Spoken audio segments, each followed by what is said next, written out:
정봉재 정치쇼 일부 순서 들어가겠습니다. 뉴스 브리핑 정상근 미디어오늘 기자 자리하셨습니다. 네, 안녕하십니까. 미디어오늘 정상근 기자입니다. 예, 정상근 미디어오늘 기자죠? 네. 예, 미디어오늘 정상근 기자가 아니라. 뭐 그렇게 큰 차이는 못 느끼겠는데. 네. 가세요. 다스 압수수색 수사가 급물살을 타고 있다? 네, 지금 다스 수사가 서울 중앙지검 그리고 예. 서울 동부지검이 투트랙으로 수사를 하고 있잖아요. 예, 지금 압수수색 들어간 건 동부지검인가요? 중앙지검인가요? 동부지검입니다. 그렇죠. 네. 120억. 그렇습니다. 플러스 알파의 비자금. 네. 딱 걸렸어. 그렇죠. 이제 동부지검은 다스 비자금 조성 의혹을 수사를 하고 있고 예. 서울중앙지검은 BBK가 투자한 돈을 다스가 회수하는 과정에서 140억. 네, 국가기관이 개입한 혐의, 그러니까 김재수 전 LA 총영사가 개입한 혐의를 지금 수사를 하고 있거든요. 그 행정관이 무슨 행정관이에요? 이름이? 행정관이요? 예. 어떤 행정관이요? 서울 청와대에 있었던 행정관. 계속 진술하고 있는 행정관. 아, 지금 진술하고 있는 행정관이요? 네. 제가 이름을 장인지 까먹어서. 양인지 맨날 헷갈려서. 네. 예. 어쨌건 지금 수사는 빠르게 이어지고 있는데요. 예. 서울중앙지검은 다스의 설립 과정을 잘 알고 있는 예. 김성우 전 대표 그리고 권승호 전무를 지난주부터 수차례 불러서 조사를 했다라고 11일 밝혔어요. 아하. 두 사람이 이명박 전 대통령의 핵심 측근으로 좀 분류가 되는 사람들이라. 현대건설 출신이죠? 네네. 이 수사가 MB 바로 옆까지 왔다라고 봐도 된다라는 분석이 나오고 있고요.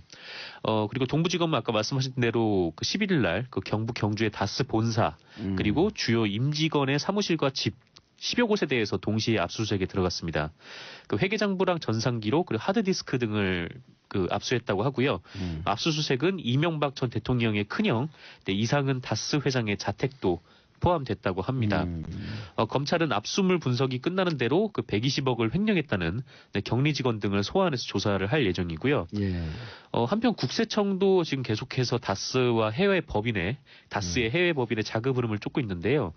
JTBC 단독 보도에 따르면 다스가 독일 법인을 중심으로 폭스바겐사와 1,000억 원대의 프로젝트를 진행을 하고 있다고 해요. 예. 근데 이 프로그램의 책임자가 법인장이 아니라 이시영 씨가 맡고 있다고 합니다. 그러니까 다스가 지금 해외 법인을 통해서 비자금을 조성했을 가능성이 매우 높은데 국세청이 좀 그렇게 보고 있거든요. 예. 근데 이시영 씨가 이번 건을 포함해서 다스의 해외 법인 사업을 지속적으로 맡고 있다 이렇게 나오고 있어서 이 점이 좀 의심스럽다라는 거예요. 딱 칼날의 끝이 보였네요.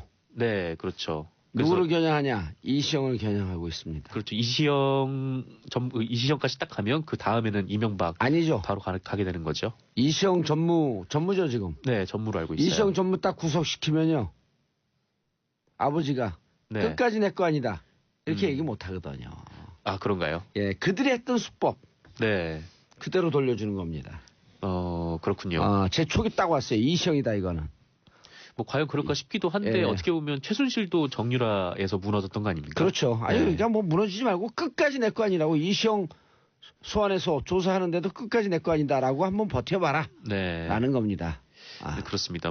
아울러서 이런 1,000억 원대 프로젝트 같은 거를 맡을 정도로 이시영 씨가 완전히 후계 구도로 자리가 잡힌 거 아니냐. 예. 그렇다면 왜 이상은 씨는 자기 아들이 아니라 굳이 조카를 이렇게 후계자로 넘겨주려고 했을까? 지분 1도 없는. 네, 지분도 없는. 아주 자애로운 집안, 패밀리, we are the family. 그렇죠. 좀 자애로웠으면 뭐랄까 하여튼 골고루 나눠줬으면 좀 자애로워 보일 텐데. 자애로운데 유명을 달리한 처남은 한동안 신용불량자. 그렇죠. 그 지분은 49%를 갖고 있어. 이상한 집안, 이상한 패밀리. 네, 그 지분은 또 이상한 부자연스러운 과정을 통해서 넘어갔었고 그랬는데 어쨌건 여러 의혹들이 지금 가시지 않고 있습니다. 그렇죠. 다스 앞으로도 할 얘기가 한다스입니다. 네. 되게 좋아하세요. 네, 이런 거 좋아합니다. 웃음의 크기가 한다스예요. 한 번만 했으면 좋았을 걸. 아니요, 우리가 한다스예요? 넘어가시죠. 슈퍼 해피. 개그 다 쓴 것 같네요. 개그 다스요? 네. 넘어갈까요? 우리가 손 다스? 집에 가고 싶네요. 넘어가겠습니다. 네, 다음 소식 전해드릴게요. 남북 고위급 회담으로 조성된 남북대화 분위기에 중국도 지지 의사를 표명을 했습니다. 미국은 이미 트럼프 대통령이 100% 지지한다라는 얘기를 했고. 그럼 중국 한마디 더 해줘. 101% 지지한다. 예. 네, 오늘 되게 밝아 보이세요, 오늘따라. 다스가 할 얘기가 안 다스예요. 네. 다스 얘기만 나오면 해피해요. 예, 그러신 것 같아요. 예, 다스 소식 그럼요. 준비하면 유독 좋아하시더라고요. 어쨌건 이제 미국은 그렇게 얘기를 했고 지금 더 나아가서 트럼프 대통령이 북미 대화도 할 수 있다. 네, 이런 얘기를 하고 있죠. 아예 북미 대화도 할 수 있다. 네. 그럼 오늘 얘기했어요. Probably. 아마도. 네, 그렇습니다. 예. 그리고 아예 문재인 대통령과 통화를 했을 때는 우리가 평창 동계올림픽 기간 동안에 어떤 군사훈련도 하지 않겠다. 이렇게 적극적으로 이제 나서기도 했다는데 예. 뭐 CNN이 이 트럼프 대통령이 너무 갑자기 변해가지고 전문가들이 극도로 혼란스러워하고 있다. 뭐 이런 보도를 네, 냈을 정도라고 합니다. 여기에 이제 중국도 지지 의사를 표명한 건데요. 그 문재인 대통령과 시진핑 중국 국가주석이 11일 통화를 했습니다. 문 대통령은 약 30여 분간의 통화에서 그 남북 고위급 회담 결과를 설명하고 그 남북 회담 개최와 관련해서 중국의 지지의 사의를 표명했다고 하고요. 예. 이에 시진핑 주석은 남북관계 개선의 성과를 환영하고 문재인 대통령의 노력을 지지한다 이렇게 밝혔다고 청와대가 전했습니다. 아울러 시진핑 주석은 남북관계 개선과 한반도 비핵화가 병행돼야 한다라는 예. 네, 문 대통령 입장을 적극 지지했다고 하는데요. 다만 이제 평창 동계올림픽 폐막식 참석 요청에는 올림픽의 성공과 인수인계가 잘 이루어지도록 노력하자는 말로 약간 확답은 아직 하진 않은 상태입니다. 예. 트럼프가 이렇게 얘기했다. 그래. 김정은과 아마 매우 좋은 관계를 갖고 있다. Probably. 그건 뭐예요? 자기가 갖고 있으면 자기가 알지. 아마 좋은 관계를 갖고 있는 것으로 알고 있다. 유체이탈 화법. MB에게 배웠나 보죠? 트럼프 대통령이요? 예. 트럼프가 MB에게 배울 게 한다스. 예, 계속 다스. 계속 이렇게 다스로. 예. 네. 다 썼어요. 예, 이건 다 썼고요. 예. 남북 고위급 회담 해피한 날에 요즘 계속. 예, 남북 그렇죠. 관계 좋아지고 있죠. 네. 다스 관계 좋아지고 있죠. 다스 관계. 네. 자, 오늘 다스에 완전 꽂히셨네요. 예, 파리가 바게트.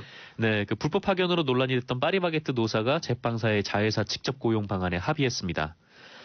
네, 지난해 9월에 고용노동부가 파리바게뜨에서 근무하는 제빵사 5,400여 명을 불법 파견으로 간주를 하고 이들을 직접 고용하라 이렇게 행정명령을 내렸었는데요.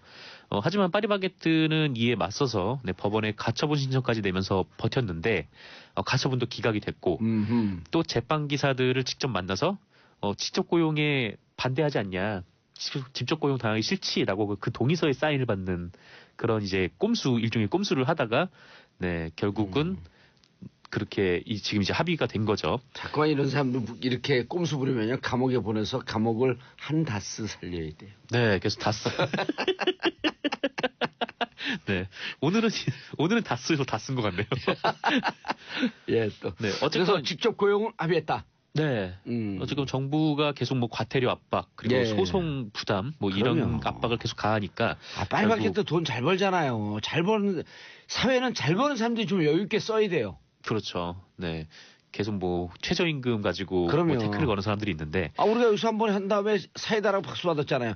최저임금은 최고임금이 아니다. 7,530원을 그 밑으로 조선 안 된다라고 하면 그 위로 주라는 거예요. 그렇죠. 그게 고점이 아니고. 그냥 다 7,530원만 줄라 그래. 그렇죠. 우리나라처럼 이렇게 최저임금의 영향을 많이 받는 나라가 없다고 해요. OECD에서. 최저임금을 최고임금으로 착각하고. 네. 거기까지만 주는 줄 알고. 그 이상 주라는 거예요. 그 이상. 무조건 줘야 되는. 이거 이하로 주면은 그건 그야말로 법 위반인데. 어쨌건 지금 파리바게뜨 얘기로 다시 돌아가면요. 그 노사합의를 거쳐서 이들을 직접 고용하기로 했고요. 다만 자회사를 통한 직접 고용입니다. 이로써 이제 그 여러 협력업체로 분산돼 있던 그 제빵기사들은 이제 새로 설립된 파리바게뜨의 자회사 소속이 되고요. 급여도 3년에 걸쳐서 서서히 올리면서 파리바게뜨 그 본사 정규직과 그 같은 수준이 되도록 이렇게 맞췄다고 합니다. 어쨌건 의미 있는 합의인 거는 좀 분명해 보이는데요. 다만 아쉬운 점은 이제 자회사라는 점이죠. 네. 이런데 말 안 듣고 진짜 우리 사회적 합의에 동의하지 않으면 그냥 이제는 직접 행동해갖고 불매운동 들어가고 그냥 회사가 고통을 겪게 해줘야 돼요. 그렇죠. 어쨌건 노동자들을 할 수 있는 구제할 수 있는 건 소비자운동. 그렇죠. 가장 이제 큰 힘이 되겠죠. 돈을 벌어주는 건 노동자 아니에요. 그렇죠. 노동자 없으면 누가 일을 하고 누가 돈을 법니까? 네. 토지와 건물 갖고 어떻게 돈을 벌어요? 자본 갖고. 맞아요. 노동자들이 일을 해야 돼요. 일하는 사람 돈 많이 주고 잘 놀리면 열심히 합니다. 네. 아니 물가가 오르면은 그 물가도 뭐 돈에 반영이 되고 그러는데 예. 노동자 임금이 오르는 거는 노동자를 잘라서 해결을 하려고 하는 그러니까요. 좀 이런 행위들이 좀 보이는데 이런 회사의 회장들은 물가에 내놓은 애들 같아. 네. 물가가 오르는데. 다 쓰셨나요? 다 썼나요? 네. 예. 어쨌건 뭐 수락산 도사님 날도 추운데 자꾸 썰렁 개그 하실 거요. 네, 스튜디오 안에서는 입 돌아갈 것 같아요. 네. 예. 자, 그다음에 네, 청와대가 아파트 경비원들에 대한 부당해고 현황을 조사하기로 했답니다. 부당해고 실태 조사. 네네. 요새 압구정동 현대아파트죠. 90명 해고시켰다는. 네, 그 최저임금에 대한 언론과 야당의 좀 공세가 거센데 이 사람들이 주로 예로 드는 것이 압구정 구현대아파트의 사례였는데요. 그러니까 봐라 이게 최저임금을 급격하게 올리니까 경비원들이 해고돼서 일자리가 없어지지 않냐라는 논리였는데 실제로 압구정 구현대아파트는 경비원 94분을 네, 전원 해고하고 이거 용역업체에 네, 경비를 맡기기로 했습니다. 당시에 이에 현직 여검사 분께서 그 법조항을 조목조목 들어서 이 해고가 부당하고 용역업체에 맡기는 것이 어떤 문제가 있는지 그 단지에 대자보를 붙여서 화제가 되기도 했었죠. 이 검사분의 말에 따르면은 이 경비 노동자들의 최저임금을 보장하기 위해서 한 가구당 내야 되는 돈이 3,000원에서 4,000원 정도라고 해요. 왜들 이래요? 근데 월 3,000원에서 4,000원 아니에요? 그렇죠. 한 달이면 4만 원이에요. 그렇죠. 월이니까 1년에. 월이니까 네. 1년이면 4만 원이거든요. 4만 원이면요. 네. 술 드시고 대리운전 2번 한 값이에요. 그렇죠. 월 3,000원이면은 사실 커피 한 잔도 안 되죠. 그렇죠. 커피 한 잔도 안 되는데 요새는 그 정도 써서 조금 돈 올려주고 이분들 열심히 일하게 하면 네. 거기 사는 아파트 사는 주민들이 행복하고 더 안전하고. 그렇죠. 아무래도 이게 용역을 통해서 그 다른 회사가 딱 들어오면은 예. 그 아파트 소속된 그런 노동자가 아니기 때문에 예. 아무래도 일하는데 좀 차이가 있을 테고. 4885님 저희 와이프도 휴대폰 매장하는데요. 10년 전부터 시급 8,000원 줬네요. 요즘은 만 원으로 생각하는 중입니다. 봉도사 화이팅. 제가 하는 벙커에서 만 원 줬는데 좀 부담되고 8,000원 내렸다는 얘기 했거든요. 네. 저희도 다시 올려줄게요. 10년 전부터 8,000원씩 주셨으면은 그때 상당히 한 2, 3,000원을 더 준 거예요. 네. 굉장히 뭐 많이 보장을 해주셨는데. 그럼 여기서 일하는 알바하는 분들이 네. 얼마나 그 고객에게 서비스를 친절하게 하겠어요. 그렇죠. 그럼 한 달에 핸드폰 한두 대 더 팔면 되는 거예요. 네. 참 왜들 이렇게 이분 4885님 오늘 핸드폰 제가 보기엔 12대 더 팔 것 같아요. 왜냐하면 12대면 한 다 쓰니까.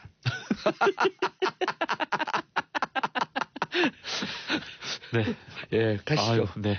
오늘 쌀쌀하네요. 네. 예, 그래서 압구정 구현대 아파트예요?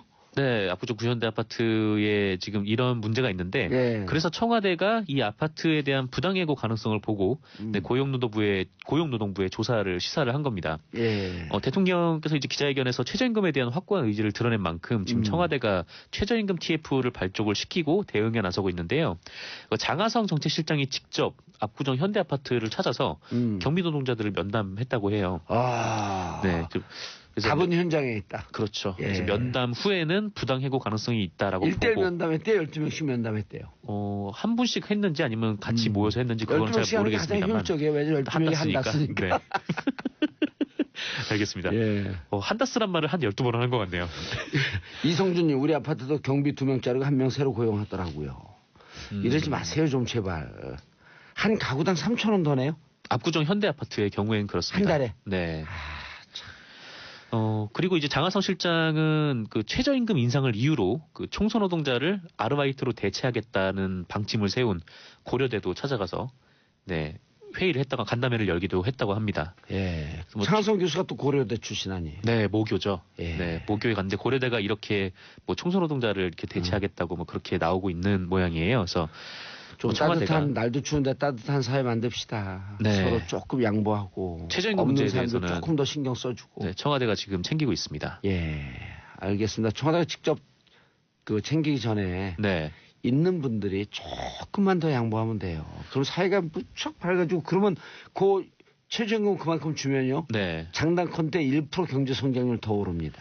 그렇죠. 왜냐면 그 돈은 다 쓰거든요. 맞아요. 이게 막 지금 재벌들은 10억이 있는데 거기서 뭐 10억을 더 번다고 해서 그 돈을 쓰진 않는데 노동자들은 100만 원 받는데 110만 원 받으면 그 110만 원을 다 쓰게 될 수밖에 쓰죠. 없어요. 네.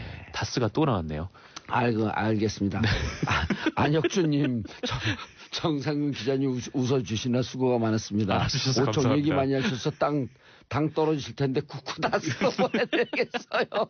자, 정상근 기자님 인사하시고요. 네, 감사합니다. 예, 저는 2부 여의도 UFC로 돌아옵니다. 채널 고정하시고 쿠쿠다스 채널 고정하셔서 2부 순서 들어가겠습니다. 여의도 UFC Ultimate Fighting Conference 극한 무한투쟁 토론.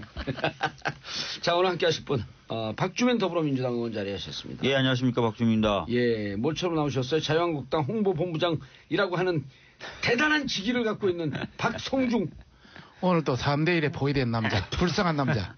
자유한국당 박성중이 천만다행입니다. 박성중 의원입니다. 반갑습니다. 예, 정말 잘 오셨어요. 예. 왜냐면 계속 좀 나오셔야 돼요, 자유한국당도. 아유, 최고위원회들이 바빠서 좀 못 나왔습니다. 예. 그러면 제가 가능한 자주 나오도록 하겠습니다. 준평님한테 전화했고 최고위원회를 목요일로 바꾸라 그랬어요. 예, 그래 주십시오. 자, 윤수아 국민의당 의원이 아닌 정의당 의원 자리하셨습니다. 여기 지금 잘못 써놓은 밖에 좀 듣고 계시죠? 예, 정의당의 윤소아입니다. 예. 말씀하세요. 앵커는 저. 자, 진수희 바른정당 전 최고위원, 전 재선국회의원, 전 보건복지부 장관. 네, 전직 전문입니다. 전직 전문. 예, 진수입니다. 네. 예, 잘 오셨습니다. 자, 신년 기자회견서부터 들어가겠습니다. 오늘 박주민 의원은 방청객 모두 할 얘기가 별로 없어요. 네, 방청객 모두 하겠습니다. 알았습니다. 네. 진수 의원님, 네. 어떻게 보셨어요, 신년에? 잘 봤고요. 예. 보통 이제 그런 말이 있잖아요. 형식이 내용을 결정한다. 뭐 그런 말이 있을 정도로 일단 보여지는 모습이나 또 우리나라에서는 거의 그 유례 없이 처음 그런 식의 시도를 한 거에 대해서는 좀 굉장히 높게 평가를 하고요. 이제 한번 이런 시도가 이루어졌기 때문에 다시 옛날로 방식으로 돌아가지는 않을 거다. 좀 진작에 이렇게 됐었어야 한다 이렇게 생각을 하고요. 이제 거기까지가 제 긍정적인 평가고 그러나 어디까지 형식이나 이 외양으로 비춰지는 거는 본질이 아니죠. 비본질적인 거고 내용이 중요한데 지금 이 정부나 대통령께서 후보 시절에 약속했었던 것을 이제 지켜나간다는 차원에서 여러 가지 정책들을 구사를 하고 계신데 그냥 보기에 좀 어설프고 약간 설익은 것 같아 보이는 것들이 많아요. 예컨대 이제 최저임금이 과속함으로 해서 드러나는 여러 가지 부작용이라든지 또 부처들 간에 뭐 엇박자 약간 안 좋게 얘기하면 헛발질 이런 것들이 계속 지잖아요.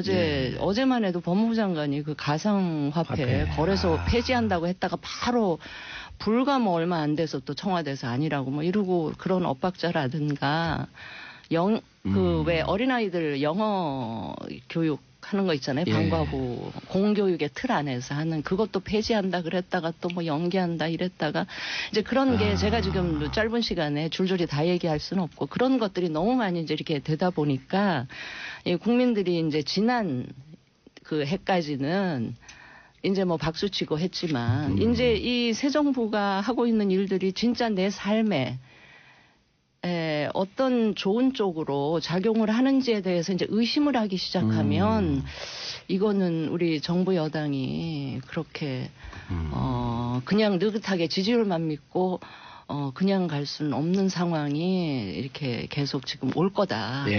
그런 점에서 앞으로는 그런 비본질적 인 거보다는 본질적인 거, 정책의 내용, 국민들의 일상적인 삶에 조금이라도 긍정적인 영향을 좀 이런 쪽에 좀 포커싱을 해서 좀 했으면 좋겠다 하는 말씀을 드립니다. 알겠습니다. 홍보본부장님. 저도 대동소이합니다만 우선 긍정적인 측면을 말씀드리면 배경음악이 참 좋더라고요. 제가 좋아하는 윤도현 음악이라든지 김도율 씨 음악이라든지 이런 관계가 상당히 좋은 것 같고 또 자유 질의 방식, 백악관 방식 통상 그렇게 이야기하는데 그런 방식도 새로운 신선한 개념이다는 생각은 듭니다. 그러나 본질적인 컨텐츠 부분은 상당히 문제가 있다. 우선 첫 번째 거는 국민들이 방금 진수희 의원님께서 전 장관님께서 말씀하신 국민들이 공감한 내용들이 별로 없다. 뭐 이번에 나온 내용들이 제보 보면 17가지 질문이 있었는데 남북 관계라든지 개헌 관계라든지 위안부 관계가 주로 이루고 있고 국민들이 관심을 가지는 뭐 적폐라든지 또 부동산 정책이라든지 가계부채 관계라든지 뭐 북한 핵의 직접적인 관계라든지 이런 여러 가지 물을 수 있는 여지가 많은데 그런 게 없어서 상당히 아쉽다는 걸 두 번째 말씀드리고 잠깐만 또 실제 이번에 그 한 200명 이상의 기자가 한꺼번에 들어가다 보니까 저요 상당히 봉숭아학당 같은 그런 어떤 측면이 굉장히 강했다. 그래서 어떤 메이저 언론사 이런 것이 배제되고 누구나 1대1 그런 개념이 되다 보니까 미국 같은 백악관 같은 경우는 주 메이저는 앞에 앉습니다. 그렇죠. 앞에. 그렇게 해서 그런 개념이 있고 또 국내 국외 기자의 어떤 자질 이런 문제도 상당히 논의가 됐습니다. 국내 기자들의 질문이 너무 평이하고 어떤 날카로운 질문이 없는 반해서 영국의 그 BBC 로라 비커 기자라든지 이런 사람들 굉장히 그 날카롭게 지적했거든요. 이런 차원에서 백악관에서 가장 오래된 기자를 그 선정해서 여러 가지 뭐 헬런 토머스라는 그분 지금은 안 계십니다만은 어떤 질문을 하고 다시 보충 질문도 받고 어떤 그런 방식도 우리가 많이 물론 이번에 여러 가지 시도는 좋았습니다만은 앞으로 본질적으로 컨텐츠적으로 많이 개선해야 될 내용은 있다 이런 말씀을 드리고 싶습니다. 알겠습니다. 자 여기 이제 그 기자회견에서 나온 주 내용은 저희가 이제 이어서 정책적인 면으로 토론 들어가고요. 좀 형식적인 면에서 전반적인 평. 우선 그 핵심 내용이 중요하죠. 보니까 크게 삶의 질의 문제, 그다음 남북 관계 문제, 그리고 개헌의 세 가지의 중심을 하도록 던졌고요. 저는 두 분의 평가보다는 좀 후하게 하고 싶은 게 뭐냐면 그 전에 있었던 신년사의 내용보다 훨씬 저는 디테일하게 그 내용성을 담았다. 이렇게 봅니다. 뭐 구체적으로 이렇게 설명을 하고 국민들에게 동의를 구하는 모습은 참 좋았고요. 대신 거기에서 이제 개헌 문제라든가 이런 부분에서 좀 선거제도 연동형 비례대표제 이런 부분들은 언급하지 않는 부분은 좀 문제가 있어. 또 하나는 숫자로 굳이 표현할 문제는 아니지만 적폐라는 단어가 두 번이다라는 부분에 약간 저희의 입장에서는 우렸죠. 적폐는 인적 청산이나 이런 부분으로 거칠 것이 아니라 계속해서 가야 되는 문제잖아요. 그런데 거기에 대한 약간의 의지가 좀 더 상대적으로 약하게 보였다. 그리고 질의응답, 봉숭아학당 말씀을 하셨는데 뭐 초딩 수준이었다. 저요 했다고 이제 뭐 이런 신문에도 나오고 그랬는데요. 아니 써준 답안지 읽는 사람보다 그것도 잘못 읽는 사람보다는 100배 1000배 낫죠. 비교가 안 되죠. 그 전 대통령 답안지 써줬고 읽는 수준이었잖아요.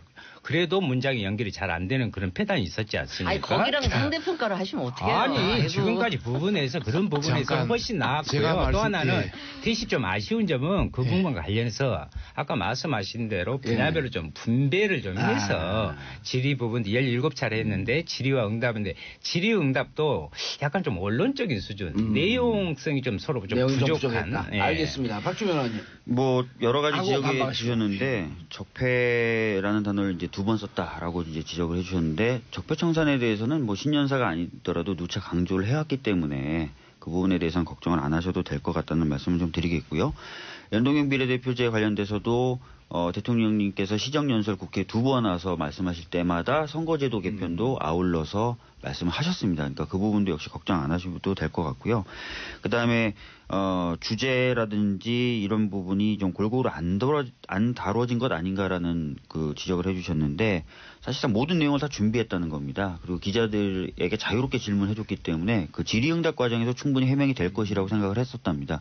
특히 부동산 문제 지적해 주셨는데 그 부분도 내용상으로는 다 준비를 해놨다고 하고 있습니다. 그리고 오히려 이제 기자분들의 질의가 좀 밋밋했다거나 했다는 부분에 대해서는 지난 전 정부에서 얼마나 기자분들을 부자연스럽게 해놨으면은 빨리 좀 기자분들도 달라진 상황에 적응하기 위해서 좀 날카롭게 질문하시고 그런 게 아니 필요할 것 같아요. 그거는 제가 10초만 얘기할 텐데 앞으로 내년부터는 일문일답을 그냥 일문일답 할 게 아니고 추가 질문을 할 수 있는 기회를 한두 번만 더 준다면 조금은 더 심층적으로 들어가고 대통령도 준비한 거를 준비한 거를 충분히 그러니까 묻지 않는데 대통령이 답을 하는 거는 좀 이상하잖아요. 그러니까 추가 질의를 해주면 조금 더 준비한 충분한 얘기를 할 수도 있지 않을까. 아까 박정호 의원님 말씀하셨듯이 했습니다. 백악관에는 메이저 언론들을 먼저 앉히고 두 번째 이렇게 자리가 다 정해져 있거든. 첫 번째, 두 번째 그 뒤에 이제 좀 자유롭게 앉고 그것도 좀 지적해갖고 고칠 수 있는. 예. 제가 이제 말씀 두 번 뭐 이야기가 있었는데요. 어느 방식이 좋다는 건 신만이 압니다. 자유질의 방식이 좋을지 사전에 질문을 받아서 적절히 분배하는 것이 좋을지 여러 가지 이런 것은 조합이 돼야 된다. 이번에 이거는 자유질의는 너무 자유질의하다 보니까 문제가 있고 또 백악관 질의는 사전에 그것도 어느 정도 조율을 합니다. 그렇죠, 그렇게 해서 우리가 예전에는 완전히 받아서는 질문식 방식 그것도 문제가 있다. 그래서 좀 더 그 어떤 장점을 살려서 해라 이런 말씀을 드리고 싶은 겁니다. 알겠습니다. 자, 내용으로 들어가겠습니다. 개헌 어떻게 하자는 겁니까? 민주당. 신년사에서 이미 밝히셨지만 이번 지방선거 때 개헌을 하자라고 밝히셨습니다. 예, 근데 신년사하고 내용이 조금 그 기자회견하고 조금 바뀌었죠? 내용이? 신년사에는 하자. 그렇죠. 예. 지방선거에 같이 하자. 본질적인 부분은 달라진 게 없는데요. 예. 근데 권력 구조 부분에 대해서 못 한다고 할지라도. 그러니까 그 부분은 사실은 작년에 시정연설 때도 말씀하셨던 내용이에요. 개헌을 국회에서 주도적으로 해달라. 근데 그게 정 안 되면은 대통령이 발의하겠다. 지방분권이나 이런 것 관련돼서만이라도 좀 해야 된다라고 말씀하셨던 거라서. 자, 우리 듣는 분들은요. 개헌 얘기 나오면 조금 답답하고 어렵다고 생각하고 대강의 내용만 이해하지만 조금 자세하게 대통령께서 제안한 내용이 무슨 내용인지. 그러니까 대통령님은 당연히 이제 국회가 개헌안을 만들기를 원하시는 거고 그게 당연한 원칙이죠. 역시 그 부분에 대한 강조가 있었는데 다만 국회의 개헌 논의가 작년에 1년 동안의 기간을 줬고 그리고 또 앞으로도 기간이 있는데 계속 지지부진하다면 지방분권이라든지 이런 내용들을 담은 필수적인 내용을 담은 개헌안을 정부가 발의할 수도 있지 않겠느냐라고 말씀하셨죠. 지방분권 그다음에 기본권. 근데 이것은 어떤 태도가 달라지셨다거나 한 것이 아니라 작년에 국회 와서 시정연설하실 때도 동일한 취지로 말씀하셨어요. 그래서 사실 국회가 이제 그 공을 받아가지고 열심히 개헌안을 만들어야 되겠죠. 권력 구조 부분에 대해서는 일단 나중에 하자라고 하게 되면 먼저 지방분권, 지방자치분권, 그다음에 기본권에 대해서 하고 이후에 권력구조에 대해서 또 한 번 하자는 얘기인가요? 그러니까 실질적으로는 그렇게 되겠죠. 그러니까 합의가 안 되는데 무리하게 권력구조를 개편하는 것 자체가 사실상 여러 가지 문제가 있을 수 있으니 안 되면 그거라도 먼저 좀 하자라는 말씀이신데 근데 전제는 이거죠. 국회가 잘 논의해서 합의안이 나오고 권력구조까지 하면은 그것에 대해서 거부하시겠다는 게 전혀 아니거든요. 민주당은 대통령제를 주장하면서 중임제, 4년 중임제로 가자. 4년 중임제. 자유한국당이나 다른 야당들은 의원내각제나 이원집정부제로 가자. 그래서 의원내각제 요소를 강화시키자. 대통령 권한을 좀 분산시키자. 지금 크게 보면 지금 그렇게 볼 수 있죠. 알겠습니다. 근데요, 제가 그 어제 대통령 그 말씀을 들으면서 살짝 의심이 갔던 게 뭐냐면 의심이? 이게 대통령으로서 한 말씀 하시는 거는 여당 쪽에는 엄청난 구속이 됩니다. 그러니까 본인이 권력구조에 관해서 본인은 대통령 4년 중임제가 소신인데 그걸 고집하지는 않겠다. 라고 말씀을 하셨는데 고집하지 않겠다의 방점이 있는 게 아니고 본인의 소신을 얘기했단 말이에요. 그런데 대통령도 모르시지 않을 거예요. 지금 특히 자유한국당 같은 경우는 이 분권형 대통령제가 아마 거의 당론으로 이렇게 돼 있을 거예요. 대통령과 총리 내치와 외치를 이원화하는. 자유한국당은 자유한국당 오셨으니까 이제 물어보면 될 거고.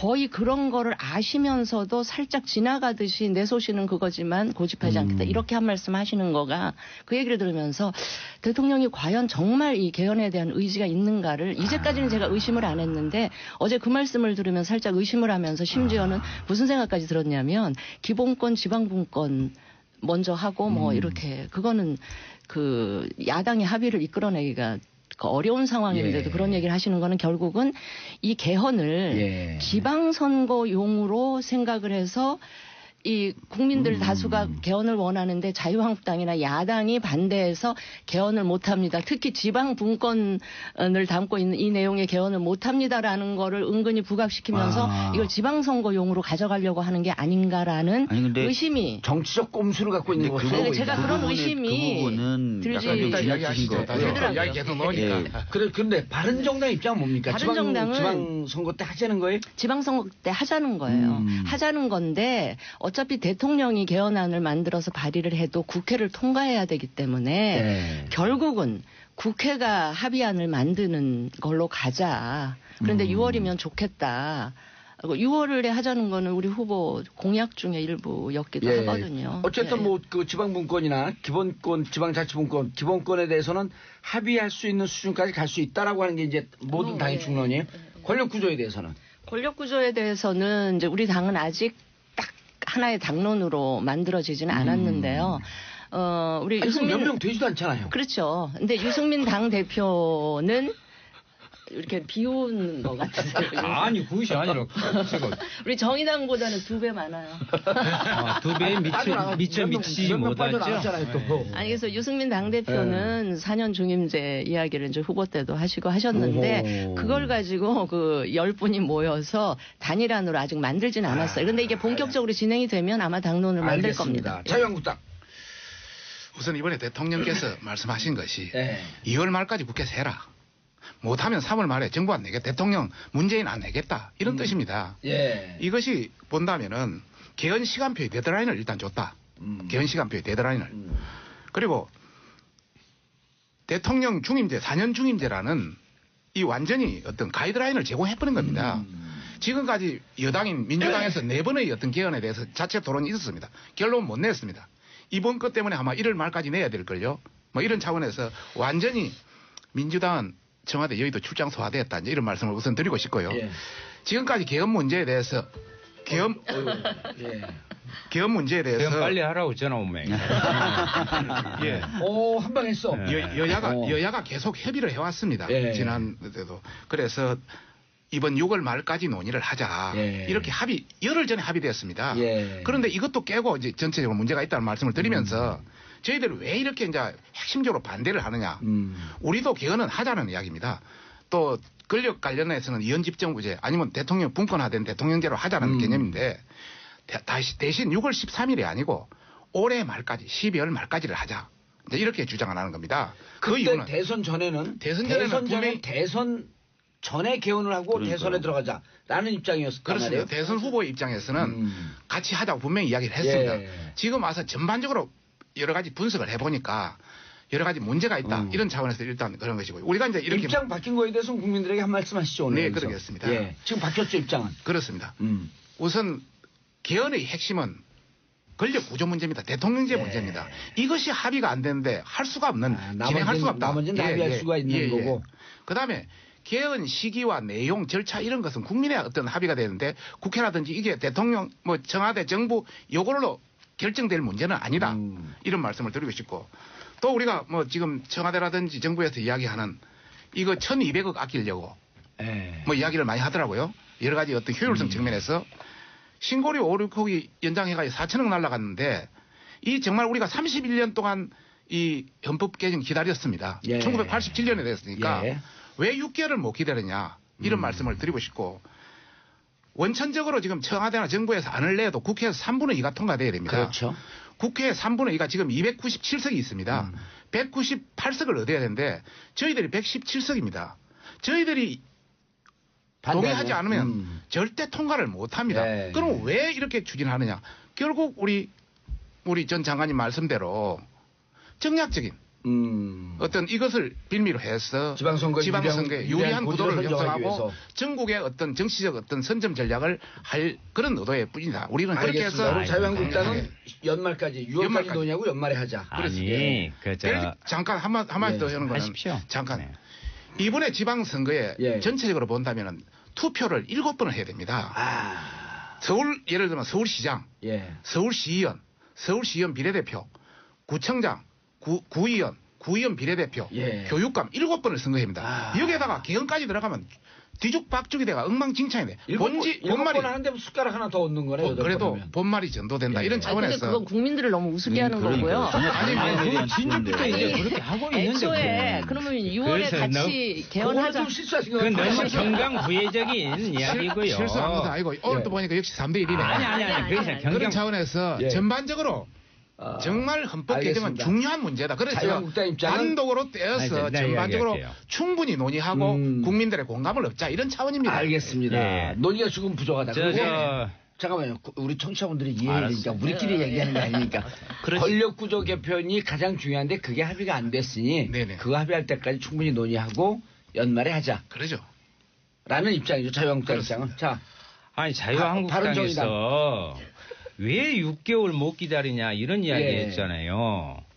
왜 빨리 이것을 개헌을 못합니까? 작년부터 개헌특위 가동해가지고 전국 돌아다녔어요. 국민들 의견 듣고. 그런데 이제 와서 왜 6개월 못 기다리냐? 지금 합의가 안 됐지 않습니까?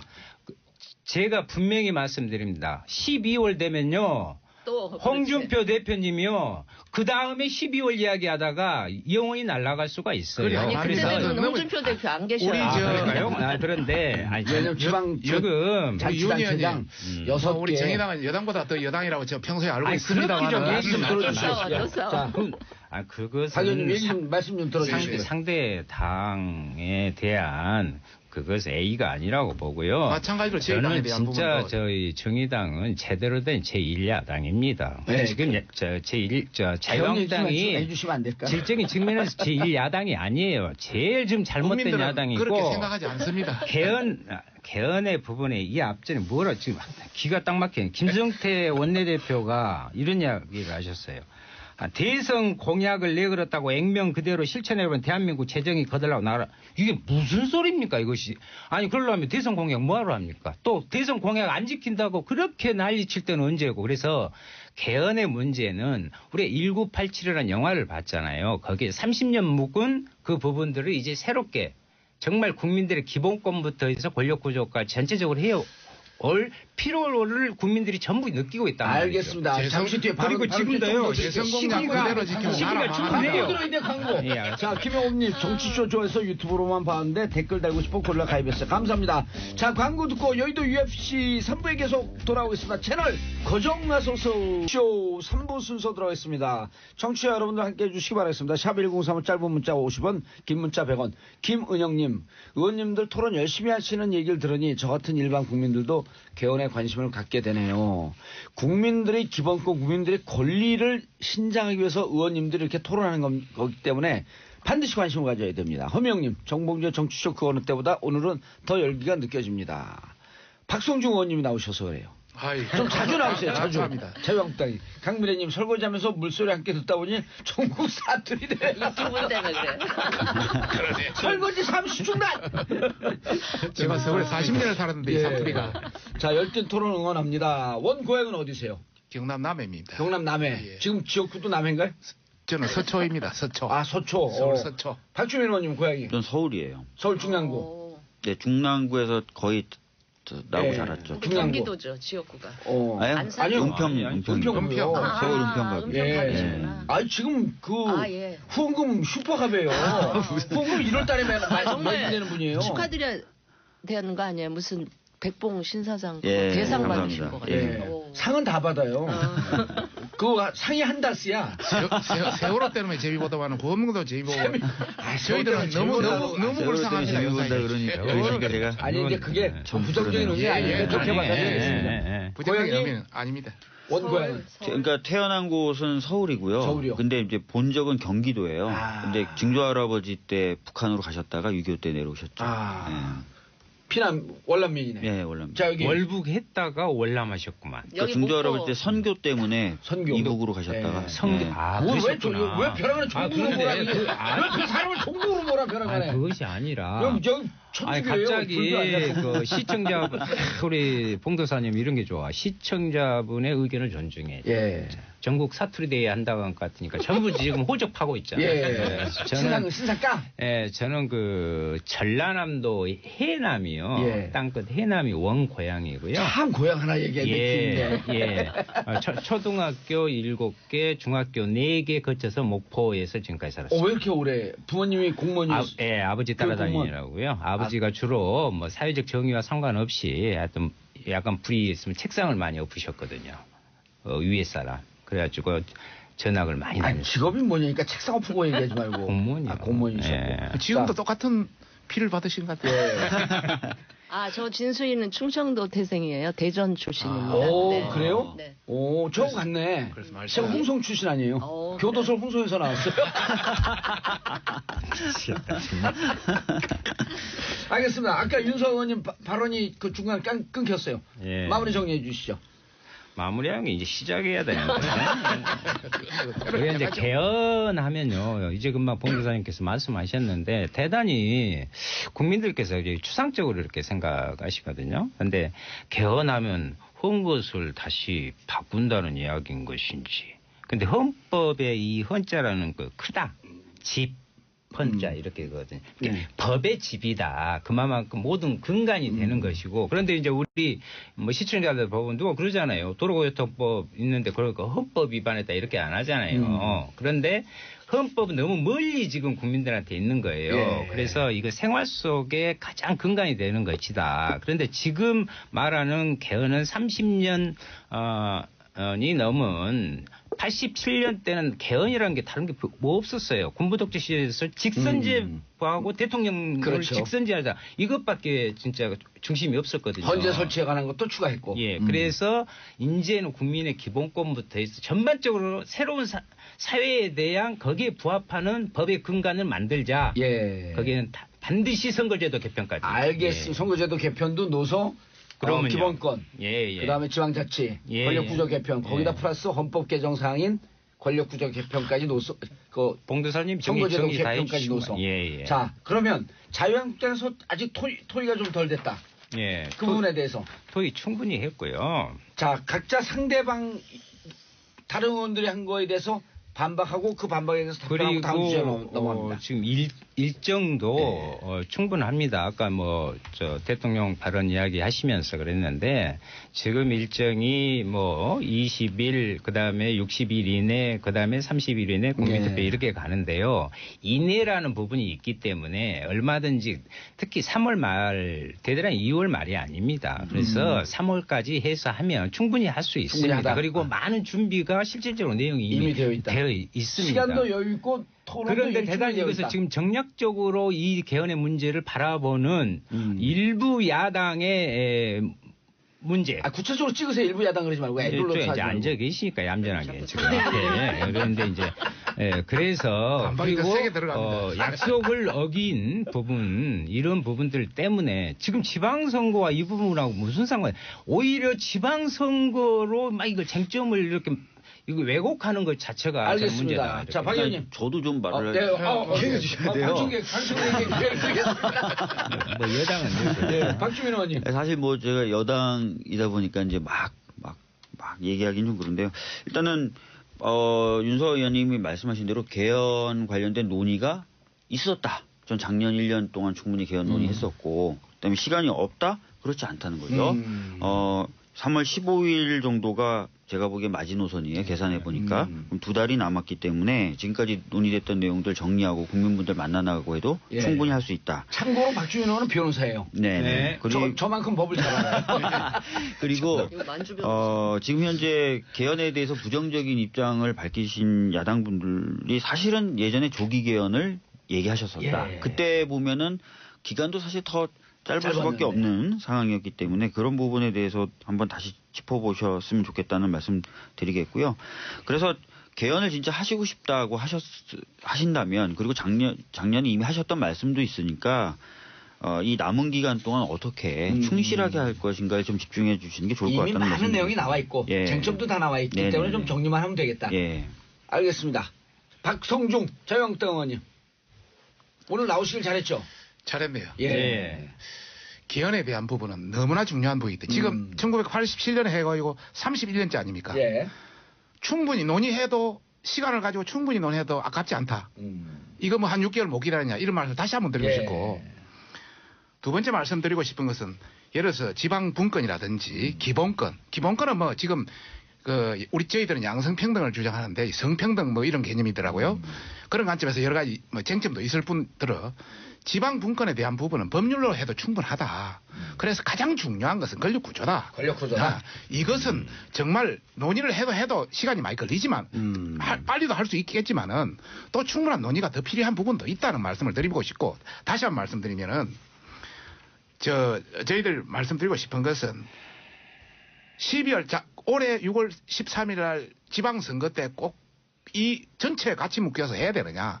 이거 굉장히 중요한 문제이고 우리의 실생활, 우리의 앞으로 미래 세대에 관련되는 문제이기 때문에 별도로 떼서 정말 심도 있게 하자. 국가의 100년 대계를 국가의 100년 대계 기둥을 세우는 것인데 아직 논의가 좀 미진하다. 저희들 입장은 그렇게 보고 있는 권력 구조에 대한 합의가 이루어지지 않았으므로 미진하다. 그렇습니다. 저희들은 지난 대통령 선거 때는 대통령 후보자께서 여러 가지 같이 하자. 여러 가지 어떤 세율의 어떤 효율적인 측면이라든지 이런 걸 했지만은 그 뒤에 여러 가지를 검토해 보니까 이것은 문제가 있다. 판단해서 저희들 그렇게 결론을 내린 겁니다. 알겠습니다. 진수 의원님.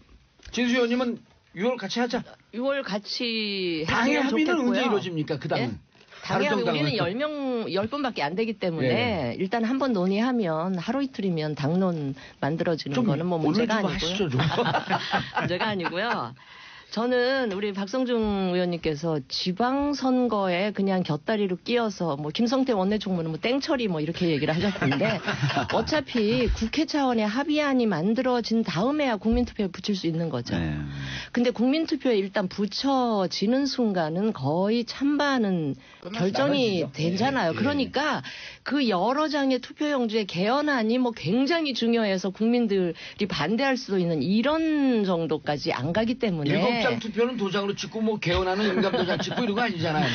같이 맞물려 간다. 개헌하는 찬반인데 결국 국회에서 찬성하게 되면 국민들도 국회의 뜻을 존중해서 이렇게 갈 건데 그걸 지방선거 같이 투표한다는 이유로 해서 뭐 땡처리다 굉장히 개헌하는 중요한데 안 중요한 것처럼 한다 이런 거는 저는 아니라고 보고요. 어쨌든 지금 110석이 넘어가는 자유한국당이 반대를 하면 안 되기 때문에 권력구조 개편에 대해서 충분히 합의를 끌어낼 수 있을 것 같다? 제가 두 당의 최근의 행태나 관계로 봐서 거의 불가능하고요. 그렇다고 3월까지 개헌안을 마련한다는 이유로 대통령이 안을 만든다. 이러면 결국 국회에서 잘 안 될 거기 때문에. 정치 쟁점화 만들겠죠. 그래서 이제. 저는 굉장히 지금 이 올해 개헌에 대해서는 제 개인적으로는 됐으면 좋겠는데 객관적으로 냉정하게 보면 굉장히 어렵다고 회의적으로 봅니다. 자, 자유한국당 입장이니까 민주당 좀 현실적으로 지금 보면 저게 객관적인 입장이거든요. 자유한국당이 끝까지 반대하면 대통령이 안을 내도 정치 쟁점화할 뿐이지 과연 되겠느냐? 아니 진짜 저는 답답한 게 이거예요. 아까 잠깐 쉬는 시간에 도사님께서 말씀하셨는데 공부를 안 하려고 하는 친구들에게 시험 일주일 늦춰줬다고 해서 공부를 하냐 이거예요. 그건 아니잖아요. 평균 성적 안 올라가요. 평균 성적 안 올라간다는 거예요. 그러니까 기간을 원래 계속 얘기 나왔던 대로 지방선거로 맞추고 열심히 한번 해보자는 거죠. 얘기해보고 전국 돌아다니면서 국민분들 의견도 듣고 하자는 거예요. 근데 애초에 그건 불가능하다. 라고 하는 순간 사실 안 되는 거죠. 될 것도 안 되는 거죠. 그러니까 일단은 지방선거 때 하는 것으로 계속 얘기가 되어 왔으니까 그리고 다른 당도 다 지금 거기 동의하시는 거니까 거기에 맞춰서 한번 열심히 한번 해보자는 거예요. 근데 잠깐요. 권력구조 개편하고 관련해서 저쪽 자유한국당의 사정을 보면 거기 크게 구성원들이 뭐 친박, 비박 이렇게 있다고 치면 친박들은 대통령 중심제? 아니에요. 친박들도 제가 보기엔 분권형 그리고 지금 주류가 되어 있는 비박들 또 김무성 대표 전 대표 비박들은 사실은 분권형 대통령제로 개헌을 애시당초 몇 년 전부터 주장을 했던 분이야. 특히 김무성 대표 같은 분 아시잖아요. 박근혜 대통령한테 찍히면서까지 분권형 대통령 개헌 그걸 얘기를 했었으니까.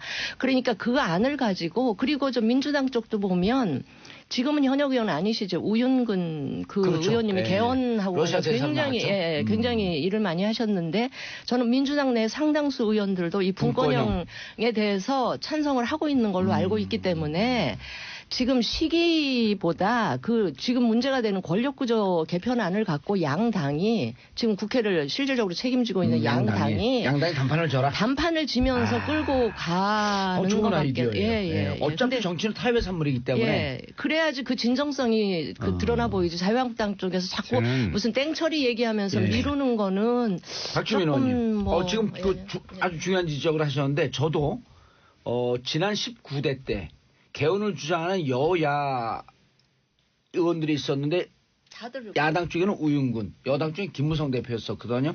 근데 그분들이 200명 넘게 서명했는데 이분들이 의원 내각제나 이원 집정부제 다 찬성을 했던 분이어서 19대 때는 다수가 분권형 대통령 제도에 대해서 찬성을 했었단 말이에요. 현실이. 근데 이제 대통령 들어오시면서 국민들은 그 찬성을 하지 않고 대통령 들어오시면서 대통령 중심제, 중임제 국민들이 다수로 찬성하고 있는 이 부분으로 가니까 이제 의원들이 말을 못하고 입을 닫고 있는 상황인 것 같거든요. 민주당도. 어떻게 보세요? 그거에 대해서는. 지금 현재 개헌 그중에서 이제 권력구조 관련돼서는 당연히 이 부분도 국민분들의 의사가 존중이 돼야 돼요. 뭐 의원들 간의 합의만으로 되는 건 아닙니다. 국회에서 분권형 대통령제 갔는데 국민투표에서 부결될 가능성이 있어요. 근데 그 개헌 그 권력구조 개편에 대한 여론조사 결과를 보면 그때그때 조금씩 달라요. 그러니까 설문을 어떻게 하느냐에 따라 말씀 듣고 대통령제 또는 대통령 중임제에 대한 국민분들의 지지와 열망이 굉장히 강합니다. 당연히 그런 것들이 반영이 돼야 되고 고민이 돼야 되고 그 순위도 저는 1순위가 돼야 된다고 생각합니다.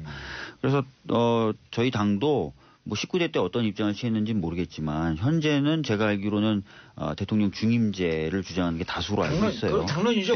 거의 당론이에요. 그래서 그런 부분이 있기 때문에 19대 때의 이야기를 가지고 기준을 해서 그걸로 논의 시작점을 삼는 것은 좀 아닌 것 같습니다. 민주당은 그 4년 중임제, 대통령 중심제가 당론이다. 그러니까 당론으로 저희들도 완전히 정하진 않았는데, 뭐 대세라고 할 수 있습니다. 대통령 뜻에 벗어나는 사람도 거의 없는 걸 알고 있다. 굳이 뭐 이걸 대통령님의 뜻이라고 얘기할 필요가 없어요. 알겠습니다. 당의 입장이다. 정화됐다. 윤수아. 지금 권력구조. 윤수아 의원님 미안합니다. 아니요, 뭐 저 후배니까요. 편하게 하시고. 우리가 이 개헌에 권력구조 이야기 합시다 그러면 분권형 대통령제의 주장의 그 뜻이 뭡니까? 지금 제왕적인 대통령의 폐해를 극복하기 위해서 분권형을 이야기했잖아요. 그런데 이것을 자칫 이원 집정부제라는 구체적인 형식으로 등치시켜서는 안 돼요. 무슨 말씀이냐면 지금 정치 세력도 특히 제2의 다수를 점하고 있는 자유한국당 같은 경우에 제가 봤을 때는 여기에는 불순한 정치적 의도가 있다는 거예요. 너무 한쪽으로. 아니요. 잠깐 봅시다. 냉정히 한번 봐봅시다. 분권형이라는 것은 이원 집정부제라는 대통령은 국방과 외교라는 외치만 하고 내치는 국회 총리 법은 총리가 가자. 우리 지금 구조에서 이것이 자꾸 충돌될 수밖에 없는데 자꾸 이원 집정부제를 하는 것은 대통령제를 계속 하는 부분에 대해서 거기에 대한 권력을 잡는 부분에 앞으로의 부당함이 있다는 거예요. 가능성이 별로 없다. 가능성이 없다. 지금의 이제 자유한국당 등을 비롯한 부분에서 권력 못 잡을 것 같아. 고춧가루 뿌리자 그냥. 아니 고춧가루 뿌리는 게 아니라 이런 가운데서 권력을 분점해서라도 자기 정치적 지분을 확보하겠다는 게 앞서는 거예요. 지금. 그리고 한 가지만 말씀드리면 그러면 대통령 그 권한을 어떻게 분권화 시킬 것이냐. 아까 이야기했잖아요. 지방 분권 그리고 국회 기능 강화하면 돼요. 국민 소환제 하고요. 이런 부분으로서 오히려 대통령의 집중된 권한을 분산시킬 수 있는 방안이 분명히 마련되어 있는데 이원 집정부제만 자꾸 외치면서 그걸 핑계 삼는 것은 저는 본 뜻이 다른 데 있다. 국회의 기능을 강화시킬 수 있는 여러 가지 방법이 대통령제에서도 있는데 그러면요. 권력 잡을 가능성이 없으니 권력을 좀 나눠서라도 국회에서도 솔직히 깨놓고 이야기하시죠 뭐. 우리 이현서 의원은 예. 여당 중에 여당이죠. 말을 너무 함부로 하는 것 같아. 상대당의 그걸 내가 좀 이야기를 좀 하겠습니다. 말 함부로 하셨어요? 예. 사과하세요, 함부로 했으면. 저는요 이것을 정확한 정치적 분석을 통한 그거는 이현서의 열매 분석. 네, 맞습니다. 자, 제가 이야기 자유한국당 박성종 의원님. 네, 그러고 싶습니다. 우선 지금 현재 여당의 입장을 한번 봅시다. 예. 19대 대통령 때는 여당의 상당수 의원들이 이원 집정부제나 분권형 대통령제를 주장했습니다. 예. 지금은 이제 얘기가 지금 와서 완전히 바뀌었습니다. 저희들도 마찬가지 형태가 되겠죠, 물론. 그런 관점에서 상당히 어려운 문제다. 아니, 자유한국당도 대통령 선거 있기 전에는 개헌하자 그러다 지금 바뀌었어요, 입장이. 그러니까 수시 바뀐 거 정치인들. 서로 정치라는 것은 서로 바뀔 수 있다는 차원에서 다시 한번 짚어보자는 예. 말씀을 드리고 싶고요. 두 번째 말씀드리고 싶은 것은 지금 여당에서는 4년 중임제를 하고 있습니다만 저희들이 주장하는 이원 집정부제냐 또는 분권형 대통령 완전히 성격이 다릅니다. 이원 집정부제는 오스트리아 같이 완전히 총리가 중심이 되고 대통령은 약간의 뭐 어떤 외치나 뭐 국방만 담당하는 그런 형태의 것이고 대외적인 것만 담당하는 것이고 또 분권형 대통령제는 지금 우리나라 대통령이 너무 제왕적 대통령제다. 예. 예를 들어서 어떤 예산 편성권도 국회가 갖고 예. 감사원도 국회가 갖고 예. 미국식의 좀 더 분화된 그런 분권형 대통령제를 가지자. 이런 어떤 합의를 보는 데는 상당히 시간이 필요합니다. 많은 컨텐츠와 내용이 있습니다. 그런 걸 간과하고 단순히 이원 집정부제다 이렇게 평가하는 그 자체에 대해서 야당 의원들에 대해서는 좀 아쉽다는 말씀을 드리고 싶고요. 예. 세 번째 내가 말씀드리고 싶은 것은 현실적으로 지금 개헌을 통과시키는 안은 두 가지입니다. 국회에서 합의를 해서 통과시키는 안. 예. 국회에서 합의를 통과시키는 안을 6월 말까지 하자고 우리 합의를 봤습니다 이미. 예. 그런데 그것도 무시하고 대통령이 한마디 이번에 뭐 국정연설에서 한마디 했지 않습니까? 뭐 2월 말까지 국회에서 못하면 4월 말까지 정부안을 내겠다. 국회에서 상당히 어렵습니다. 사실 우리가 저희들이 뭐 격렬히 반대를 한다면. 그다음 두 번째 안은 정부안 대통령 뭐 문재인 아닙니다. 예. 문재인 대통령 안에 정부안으로 할 수밖에 없는데 정부에서 개헌안을 내더라 해도 국회 3분의 1을 통과해야 국민투표에 갈 수가 있습니다. 3분의 2. 3분의 예. 2 재적위원회 3분의 2. 지금 현재 재적이 297명입니다. 그러면 198명을 얻어야 되는데 저희들이 117명입니다. 저희들이 반대하면 절대 통과할 수가 알겠습니다. 없습니다. 예, 그러면 아까 할 수 없는 사안을 이렇게 계속 부각시키고 하는 것은 하겠습니다. 문제가 있다. 짧게 그런 한마디만 차원에서 좀 더 수기 기간을 가지고 정치라는 건 뭡니까? 아니, 근데 상대방을 설득하고 뭔가 시간을 가지고 31년 돼도 못한 걸 한 방에 모든 걸 해결하려는 그것은 문제가 있다 이렇게 평가하는 것입니다. 저희들은. 제가 아까도 말씀드렸는데 아까도 제가 말씀드렸는데 작년 1년 내내 개헌특위가 돌아갔어요. 그리고 전국적으로 의견 수렴했고요. 그리고 지금도 2달 남았습니다. 예. 아까 말씀드렸던 것처럼 해보자는 거예요. 한번 논의를 제대로. 근데 지금 박성종 의원님은 방금 말씀하신 거에도 안 된다. 이걸 전제로 지금 얘기를 안 된다. 전제하는 게 아니고 민주당에서도 그러니까 4차에 걸친 열심히, 작년부터 지금까지 4차에 걸친 개헌 토론을 했습니다. 이야기를 좀 다시 한번 좀 드리겠습니다. 결론을 못 예. 냈습니다. 지금도 못 냈습니다. 아니 결론을 내는 걸 전제로 또 기회 드릴게요. 결론을 내는 걸 전제로 1월달에 의원총회를 했던 게 아니에요. 네, 그렇기 때문에 그런 거고 결론을 못 냈다가 아니라 안 낸 겁니다. 그 부분은 언제든지 제가 저희들이 중재를 결론을 좀 할게요. 아니, 제가 더불어민주당입니다. 제가 더불어민주당. 보고 있지 않습니까? 예. 그래서 민주당 입장은 충분히 시간적 여유가 충분히 있으니 할수 안 있어요. 된다고 못을 박지 말고 안 된다고 지금 그럼 예를 들어서 어차피 안 된다라고 하시는 게 어딨어요. 개혁 안 되죠, 그렇게 되면. 그럼 개혁 안 되죠. 제가 중재를 좀 할게요. 누구세요? 저 진수입니다. 무슨 예. 당? 그걸 바른정당의 얘기를 하세요, 진수입니다. 네네. 지금 마치 청취자들의 이해를 돕기 위해서 제가 말씀을 드리는 건데 마치 4년 중임 대통령제하고 분권형 대통령제가 완전히 같이 못 가서 둘 중에 한 양자택일을 해야 될 것처럼 말씀들을 하시는데 그래서 나온 안이 뭐 이게 제가 처음 말씀드리는 건 아니고요. 4년 중임 분권형 대통령제가 있어요. 그게 뭐냐면 그 87년 직선제 개헌 투쟁에서 볼 수 있듯이 우리 국민들은 대통령을 자기 손으로 뽑고 싶어요. 싶어요. 정말 그래요. 그래서 그런 국민적인 욕구도 충족시키면서 동시에 지금 너무 우리가 대통령제 폐해를 얘기할 때 권한이 집중된 것만 이야기하지 책임이 너무 과도하게 집중된 얘기는 안 해요. 그러니까 권한이 집중된 만큼 책임도 너무 우리나라 대한민국의 이 국정 운영에 지금 그게 로드가 너무 방대하기 때문에 대통령 한 사람이 사람이 내치 외치를 다 담당하게 하다 보면 5년 지났을 때 성동환 대통령이 나올 수가 없는 이런 현실이 그래서 있어요. 4년 중임제로 가면서 4년 중임으로 가면서 대통령은 국민들이 직접 뽑고 예. 내치의 상당 부분을 총리가 책임지고 할 수 있도록 하되 총리는 대통령이 지명하는 게 아니라 국회 이제 다수당, 그러니까 국회에서 선출해서 이 내치 외치를 좀 분리하면서 권한도 나누면서 책임도 나누어야만 우리도 성공한 대통령이 나올 수 있다. 예. 이런 취지가 있거든요. 그래서 4년 중임하고 분권형 대통령제가 양자택일의 문제가 아니다. 병행할 수 있다. 알겠습니다. 예. 윤석열 의원님. 당연하죠. 예, 저는 아까 이제 말씀하셨는데요. 가장 1차적으로는 대통령이 개헌하는 것보다는 국회가 주도하는 것이 맞습니다. 그런데 그렇죠. 워낙 이렇게 예. 맞게 있으니까 이제 이런 이야기를 하는데요. 그리고 개인적으로는요.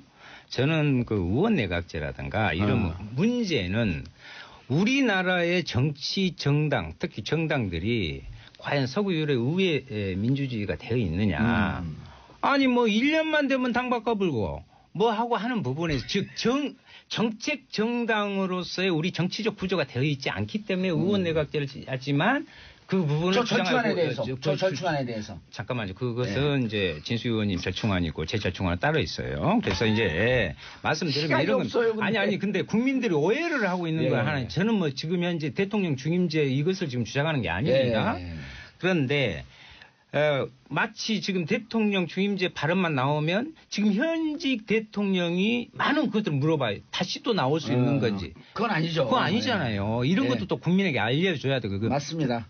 헌법 128조에 그 당사자는 할 수가 없어요. 그런데 저는 이 부분에서 지나치게 분권형 부분을 내용적으로 확보할 노력을 하지 않고 그 화두만 실제로 이원 집정부제라는 딱 굳어진 그것만을 가지고 모든 태클을 걸면 국민이 원하는 기본권의 문제라든가 이런 부분들을 집정부제. 어떻게 해서 할 수 있냐 알겠습니다. 이거죠. 진수희 의원님 안에 대해서 박주민 의원님. 뭐 일단은 말씀해 주신 그 안은 지금 제가 생각해 봤을 때는 굉장히 충돌이 좀 많이 일어날 것 같아요. 그러니까 내치와 외치를 권력 운영할 때. 분리하는 것은 그래서 정권 오히려 혼란이나 이런 것들이 발생할 수 예. 있기 때문에 뭐 대통령 중심주의로 대통령 4년 중임제로 가면서 예. 감사원이라든지 예. 뭐 이런 부분은 이제 좀 국회로 국회로 갖고 가져오고 올 수 예산 있겠지만 총리가 뭐 국회에서 선출돼서 총리가 내각을 구성하고 이것까지 간다면 이건 사실상 이원집정부제로 볼 수밖에 성공적으로 없어요. 하고 있는 나라들이 있으니까. 아니, 그러니까 네. 저는 그런 것은 오히려 근데 그런 나라와 다른 정치적 상황과 배경을 갖고 있는 우리나라에서는 비효율적이고 충돌을 많이 야기할 것 이쪽으로 좀 같아요. 가면 어때요? 총리를 국회에서 선출하되 그 장관 임명권을 대통령한테 주고 총리가 거부권을 행사하는 그렇게 되면 권력이 여전히 조금 더 가 있잖아요. 대통령 쪽에. 예, 대통령 임명을 하되 총리가 대통령 임명하는 장관에 대한 거부권을 행사하면 대통령은 바꿀 수밖에 없는 거예요. 이런 요구를 갖고 좀 절충을 하면 여러 가지 나와버리는 거예요.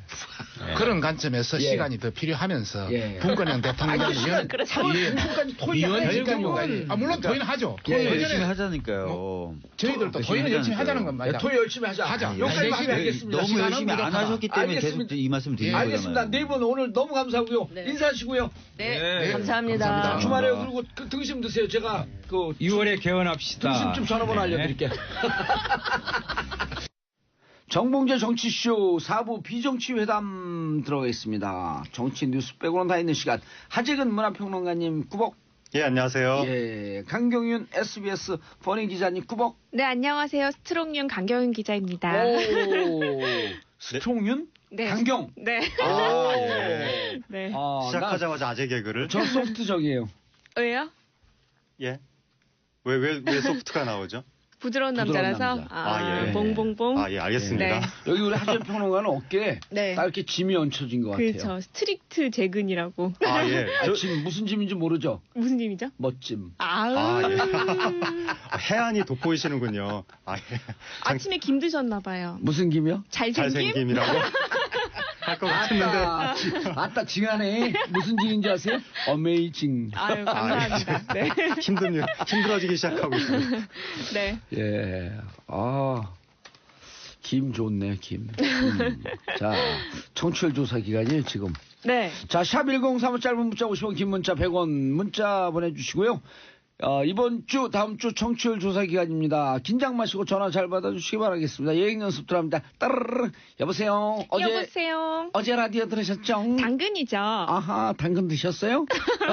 무슨 프로그램인가요? 정봉주의 정치쇼요. 아, 진행자는요? 봉부로봉봉 봉도사 정봉주 씨요. 아하, 방송국은요? 당연히 SBS 라디오죠. 띵동댕. 자, 선물 보내드리겠습니다. 까지는 아니고. 네. 참 잘하셨어요. 똥골뱅이 5개. 네. 자, 그런데 이상한 게. 네. 택시 타면 다 들어. 네. 다 들어요. 버스 타면 다 들어. 맞아요. 근데 왜 우리 시청률은 10%가 안 나오냐고. 그러니까 이상합니다. 정치율은. 정치율. 네. 아니 정말 다 들어요. 제주면 다 들어요. 그 네. 이제 이 라디오 청취율도 패널을 정해놓고 하는 건가요? 그러니까 이게 무작위로 전화를 하는 게 아니요, 아니라 이거는 정해진 패널한테. 인지도 조사이기 때문에 일종의 오래 방송 프로그램 운영하면 많이 나와요. 네. 오래 아니면. 그리고 우리 오래 했잖아요. 그리고 이제 패널이 정해져 있으면은 네. 실제 청취율은 반영이 안 되죠. 정해진 패널들에 의해서만 수치가 그렇죠. 나오죠. TV 같은 경우에는 그렇거든요. 우리도 오래 했잖아요. 지난해도 그렇죠. 하고 올해도 하고. 네. 그러니까 이 오차가 굉장히 클 여지가 있어요. 실제 패널이 정해져 있으면. 하정 평론가님도 모르는 게 없어요. 모든 다 문제 알아요. 저희 집이 네. 그 TV 패널로 선정이 됐다고 연락이 그거 되게 왔는데 행운인데요? 수상기에 네. 이제 달아가지고 달아놓고. 시청률 한다고. 야. 빼내면 선물도 받으시고. 예, 선물도 준다고 했는데 네. 저희 부모님이 반대하셔가지고 네. 이제 거부했는데. 어머, 부모님 이상한 걸 반대하세요. 그러니까요. 왜냐하면 일일이 TV 볼 때마다 리모컨으로 그거를 선택을 해가지고. 아니 근데 그게요. 뭐 저희 같은 이제 뭐 지상파나 이런 거는 좀 미미할 수가 있지만 네. 저기 진짜 케이블은 0.1에 울고 웃거든요. 네. 그렇기 때문에 굉장히 참 좋은 네, 부모님이 그런 거부하셔서. 근데 어쨌든 샘플이 될 뻔하셨는데. 라디오 같은 경우도 뭐 그런 식이면 오차가 상당히 클 수가 있고. 아. 그리고 라디오의 파급력이 이동하는 도중에 굉장히 많이 나타나는데 아. 이동하는 도중에 이 프로그램을 듣는 분들은 청취율 전화 못 받으시잖아요. 네. 그러니까 아마 그런 것들이 좀 오차가 있지 않을까. 택시 운전기사님들, 그러니까요. 그다음에 버스 운전기사님들 제가 맨날 얘기하는 게 움직이는 홍보판이에요. 그렇죠. 아우. 네. 어마어마해요. 맞아요. 그리고 네. 들은 게 많고 얼마나 이게 이 말씀들도 잘하시고 맞아요. 얼마나 박시한지. 그래서 정치인들의 눈치를 많이 보시죠. 예. 아, 안혁주님, 택시 운전사나 버스 운전사 분은 전화를 못 받잖아요. 아쉽네요. 아, 버스 운전사분들도 전화하면 딱 받고 세워놓고 그 승객분한테 잠시 청취율 조사합니다. 받고 가시겠습니다. 대중교통을 멈추고. 네. 자, 하재근 평론가 첫 번째 뉴스. 첫 번째 뉴스는 2018 골든 디스크 시상식이 있었습니다. 네. 요즘은 우리나라 이제 이 가요계에서 예. 제일 권위 있는 이 대중음악 시상식이 골든 디스크 골든 시상식이죠. 디스크. 옛날에는 뭐 공중파에서 했던 10대 가수상 이런 예. 연말에 했던 게 굉장히 유명했는데 요즘에는 지상파 시상식이 상당히 권위가 떨어지면서 이제 골든 디스크 시상식이 권위가 이제 압도적으로 올라갔는데 10대 가수상 이런 게 없어져 그 권위가 떨어지면서 우는 사람이 있어요. 누구죠? 누구요? 가수협회 회장 김홍국 씨. 나 10대 가수예요. 으아, 들이대. 그분이 우클라 이제 대학 나오신 분. 10대 가수 하셨죠. 우클라데요. 근데 하세요. 예, 요번에 이제 골든 디스크를 했는데 이례적인 결과가 나왔습니다. 그러니까 뭐죠? 음원 대상, 음반 부문 대상 2개로 나왔는데 예. 네.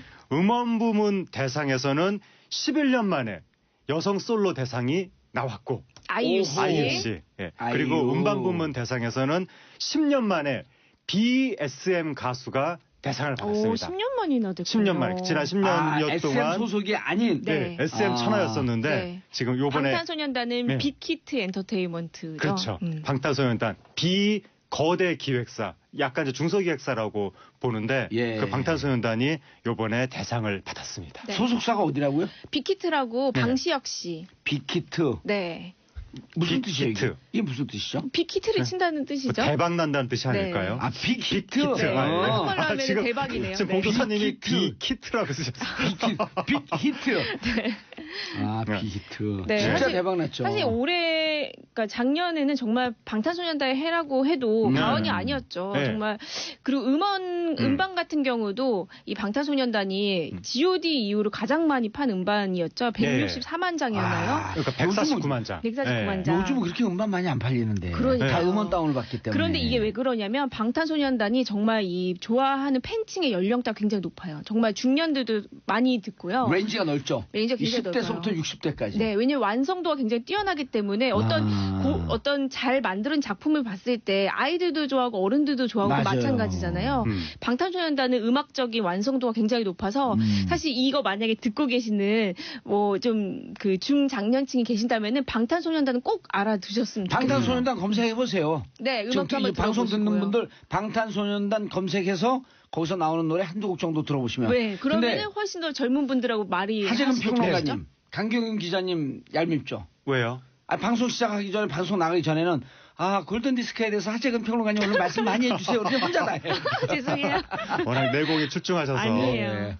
근데 스트롱윤. 근데 네. 굉장히 이게 이 드라마틱한 결과가 나온 것이 예. 16년 만에 G.O.D 이후로 밀리언셀러 시대가 요번에 열린 건데 100만 장이 넘게 이제 팔린 건데 예. 근데 밀리언셀러 시대가 같이 열었습니다. 엑소, SM 가수 엑소도 108만 장. 그런데 방탄소년단이 149만 장. 네. 그러니까 엑소도 어마어마한 성과를 낸 건데 네. 방탄소년단이 그야말로 맞아요. 미친 성과를 냈기 사실 때문에 엑소하고 방탄소년단은 지금 굉장히 마치 H.O.T와 뭐 잭스키스처럼 굉장히 우열을 가릴 수가 없는 정말 네. 쟁쟁한 경쟁자들이거든요. 둘 다 미친 존재감이네. 미친 네. 존재감이죠. 아시아에서는 엑소가 조금 더 인기가 있고 그렇죠. 전 세계적으로는 방탄소 BTS가 더 인기가 있고. 네. 지금 수성하려는 자와 지키려는 자, 그리고 넘어서려는 자가 네. 지금 아주 무슨 치열하게 게임 하고 광고인 있죠. 줄 알았어요. 수하려는 자, 지키려는 자. 네, 그러니까 엑소도 넘어서는 지금 자. 어마어마한데 어떻게 방탄소년단이 꼭 그 옛날에 사마이하고 제갈공명이 싸우는 것 같은 사마이도 삼국지에서 예. 사마이도 어마어마했는데 사마이가 왜 나를 낳고 제갈공명을 하늘이 낳냐고 막 한탄을 하잖아요. 네. 약간 엑소가 그런 느낌이. 한탄을 하는 거예요. 왜 우리를 두고 방탄소년단을 또 네. 주셨습니까? 엑소도 100만 장 넘겼는데. 예. 그러니까 저같이 돼야 돼요. 대체 불가. 하여튼 뭐 그래가지고 예. 그 방탄소년단이 지금 우리나라에서 앨범을 냈는데 10몇 주째 미국 앨범 차트에 올라 있거든요. 어허. 밀려나지 않고 있거든요. 굉장히 거기 몇 위쯤 올라가 있어요? 거기 지금 순위는 한 수십 위 정도 될 건데 핫 200이거든요. 200위 예. 안에 들어가는 것만 해도 어마어마한 그럼요. 건데 예. 그게 이벤트적으로 한두 번 올라간 게 아니라 10몇 주째 계속 지금 야. 방탄소년단이 자리를 지키고 있습니다. 방탄소년단 팬들은 뭐라고 부르죠? 아미. 아미. 네. 그러니까 방탄소년단이 그 10대들한테 가해지는 사회의 편견과 억압을 막아낸다, 방탄한다 이런 느낌인데 아하. 방탄이라는 단어의 어감이 군대 같은 느낌이 있다 보니까 팬들도 우리도 군대 같은 어감으로 아미다 그러고 근데 있죠. 이게 네. 진짜 방시혁 씨가 네. 이름 진짜 잘 진 게 네. 제가 패션에 대해서 좀 알잖아요. 네. 패션이 영원히 지지 않는 패션이 밀리룩이에요. 아오. 네. 영원히 밀리룩은 유행이 없어요. 그래요? 그리고 겨울이 오면은 네. 어느 나라든지 워카가 추운 나라에서 워카나 이런 게 유행하는 게 기본적으로 인간은 조직에 대한 심리, 군대에 대한 심리 이런 게 익수가 되는 거예요. 그러네요. 오. 그냥 방탄소년단은 네. 특히 우리처럼 예. 분단 국가에서는 군은 왠지 익숙하잖아요. 예. 잘 진 것 같아요. 이거 너무 아재적인 분석 아니에요? 아니에요. 근데- 진짜로. 진짜요? 밀리룩은 지지 않는 패션이에요. 아, 그래요? 뭐 근데 10대들이 특별히 군인을 선호하진 않지만 오늘 뒤에 보니까 봉도사님 옷도 약간 밀리룩 점퍼인 것 같습니다. 아, 그러네요. 까불면 해골된다. 여기 청취 이거 읽어주세요. 문자 메시지. 예. 자, 우리 청취자분들 중에 팬이 많아요. 박은주님, 지난해는 방탄의 해였어요. 맞아요. 9977님, 저는 50대 중반 주부인데 방탄소년단 좋아합니다. 김현정님, 우리 방탄 쭉 흥하라 크크. 자, 7771님, 나에겐 방탄보다 봉도사가 짱까지 읽고 다음 뉴스 강 기자님. 네, 제가 지난주에 낸시랭 씨 소식 전해드렸는데 오늘 제가 한 번 더 하겠습니다. 예, 왜냐면 AS, 제가 기사도 AS. 네, 일주일 동안 정말 많이 팠고요. 예. 제가 좀 단언컨대 제 자랑은 아니고 제 깔때기는 아니고 네. 제가 제일 많이 안다. 낸시랭에 대해서는. 이 사건에 대해서는 왜냐면 제가 일주일에 다 바쳐서 지금 주말도 없이 취재를 해왔기 때문에. 진짜 독종 기자예요. 남자가 주진우가 있다면 여자는 강유인이 있다. 네, 스트롱 윤입니다. 꽉 보셨군요. 네. 왜냐하면 저는 이제 대중을 상대로 거짓말하는 거를 잘 못 보겠어요. 그럼 궁금한 거 못 참아내 못 참아요. 호기심도 많고요. 네, 그래서 제가 이제 확인을 했습니다. 뻗치기도 했어요? 뻗치기도 하고요. 또 이제 멀리 또 갔다 지방도 갔다 오고 좀 했습니다. 장흥 막 이런 데 갔다 오신 거예요? 네. 일단 그 낸시랭 씨가 이제 결혼을 발표하고 나서 논란이 계속 이어지고 있는데 몇 가지 핵심이 있는데 제가 팩트 체크를 다 했습니다. 일단 첫 번째 팩폭, 나이. 오늘 팩폭 들어갑니다. 네, 먼저 첫 번째로 1980년생이라고 주민등록상에 있는데 그쵸. 본인이 1971년생이라고 했단 말이에요. 그럼 나이 차이가 9살 정도가 나는 거잖아요. 제가 이제 확인을 했는데 어떻게 확인했냐면 졸업 앨범을 봤습니다. 왜냐하면 초등학교 1학년 때 1971년생이라고 한다면 17살 때 초등학교 1학년생이어야 되는 거예요. 왜냐면 8살 때 들어가야 되니까 실제 나이는 17살이어야 된다는 뜻이죠. 이해 가셨나요? 이해했어요. 자기가 80년생인데 80년생인데 원래 71년생이라고 주장하고 있으니 초등학교 86년 86년이나 87년쯤에 초등학교 들어갔는데 맞아요. 실제 나이는 그러면은 16대 초등학교를 들어가는 그렇죠. 거예요. 그러면은 막 코시염 나 있고요. 계산 진짜 키도 막 빠르시네요. 굉장히 커야 되고 막 그래요. 그래서 제가 졸업을 보니까 여느 아이들과 신체 발육 상태가 다르지 않았다.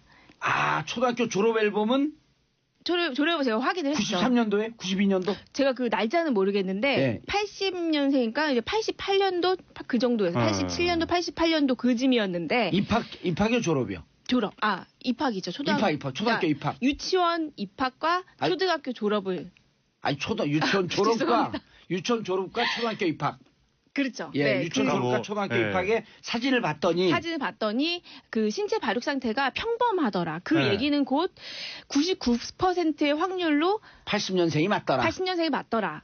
네, 이건 저의 이제 합리적 추론이고요. 어찌된 일인지 저도 그 사진을 봤는데 도저히 10몇 살이라고는 생각할 수 없는 평범한 아이의 모습이. 만약에 생물학적으로 초등학교 입학 사진 돌았어요? 돌진 않았는데 이상하게 저도 봤습니다. 그래요? 오다 가다. 네, 아무튼 그런 부분이 하나가 있고요. 이제 두 번째는 이제 본인이 그 부산에 있는 파라다이스라는 기업의 서자라고 주장을 했었는데요. 그것도 팩트 체크를 했습니다. 들어갔죠. 네, 제가 문중에 직접 가서 문중 어르신들 만나고 팩트 체크를 하고. 파라다이스는 그 돌아가신 전낙원 씨? 전낙원 씨죠. 네, 2004년도에 아마 세상을 떠나셨을 밤의 거예요. 황제. 네, 그런데 그때 당시에 그 전준주 씨 같은 경우에는 그 교도소에 보사 복역 중이었는데 제가 이제 족보를 확인을 해보니까 이제 두 분 간의 그 촌수가 44촌. 전낙원 씨와 네, 그렇죠.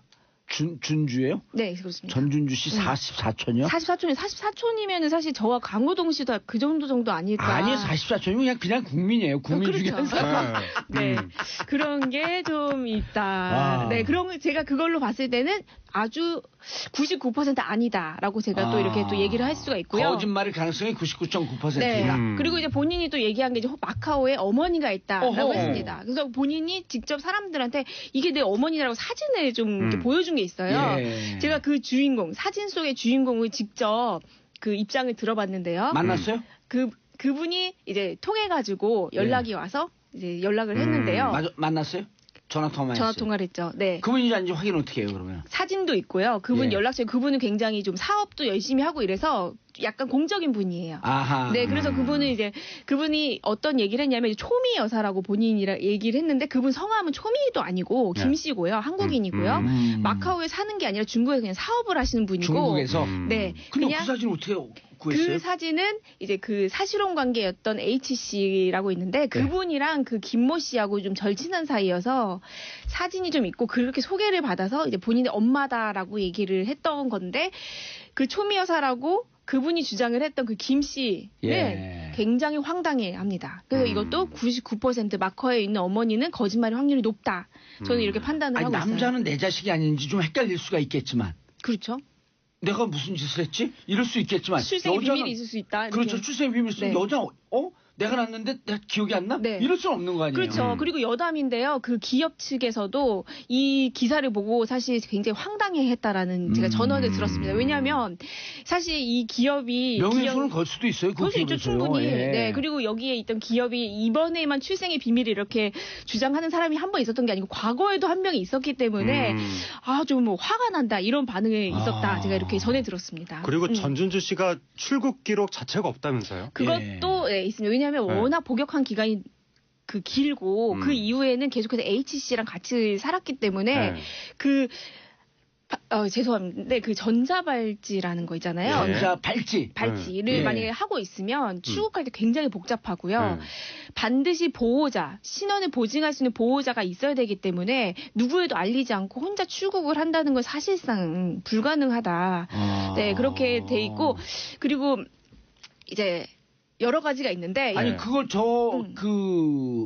어디 통해서 제가 어디 통한 거 알려드릴 테니까요. 네. 전준주 씨 주민번호나 이런 걸 알고 있으면은 복역 기록을 띌 수 있어요.